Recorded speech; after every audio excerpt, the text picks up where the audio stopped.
تعالى وبركاته. الحمد لله رب العالمين. الصلاة والسلام على أشرف المرسلين وعلى آله وصحبه أجمعين. أما بعد.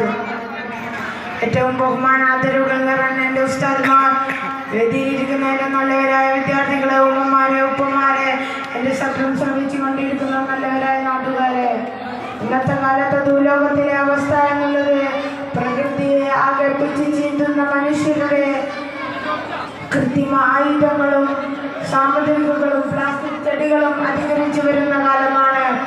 ഈ സമയത്ത് മഹത്തായ ഇസ്ലാമിക ശരിയയുടെ അനുഗ്രഹീതമായ തങ്കലിപികളായി ഉല്ലംഘനം ചെയ്ത ചില കാര്യങ്ങൾ ഇസ്ലാം പുറപ്പെടുവിക്കുന്നുണ്ട്.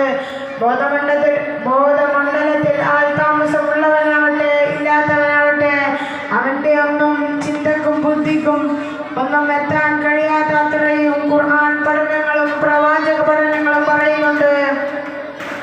ഒരു മനുഷ്യൻ ഒരു വൃക്ഷത്തെ നട്ടാൽ ആ വൃക്ഷത്തിൽ നിന്ന് ഒരു ഫലം കായ്ക്കുകയും ചെയ്തു കഴിഞ്ഞാൽ അവനക്ക് ആ വൃക്ഷത്തിൽ എത്ര മനുഷ്യരാണ് പഴങ്ങൾ കഴിക്കുന്നത് അതിനനുസരിച്ച് അവനക്ക് പ്രതിഫലം ലഭിക്കുമെന്ന് പുണ്യ മുഹമ്മദ് മുസ്തഫ സല്ലല്ലാഹു അലൈഹി വസല്ലം തങ്ങൾ പറയുന്നുണ്ട്.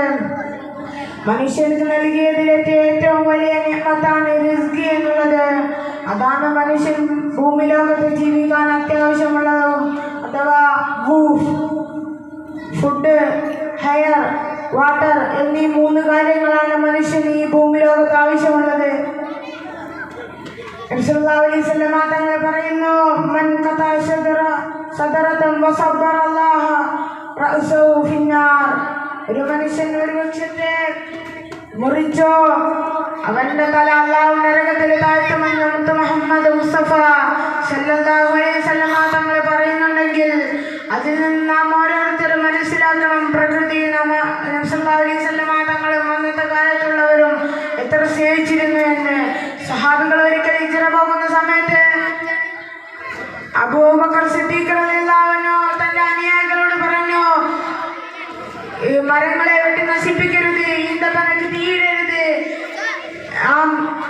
യുദ്ധത്തിൽ നടക്കുന്നത് വെച്ച് പ്രകൃതിക്ക് ഒരു സംഭവം ഉണ്ടാവരുത് എന്ന് അബൂബക്കർ സിദ്ദീഖ് റളിയല്ലാഹു അൻഹു തന്റെ അനുയായികളോട് പറയുകയാണ് എന്ന് പറഞ്ഞുകൊണ്ട് എന്റെ വാക്കുകൾ കുറിക്കുന്നു. അസ്സലാമു അലൈക്കും വറഹ്മത്തുള്ളാഹി. 10ാം ക്ലാസ്സിലെ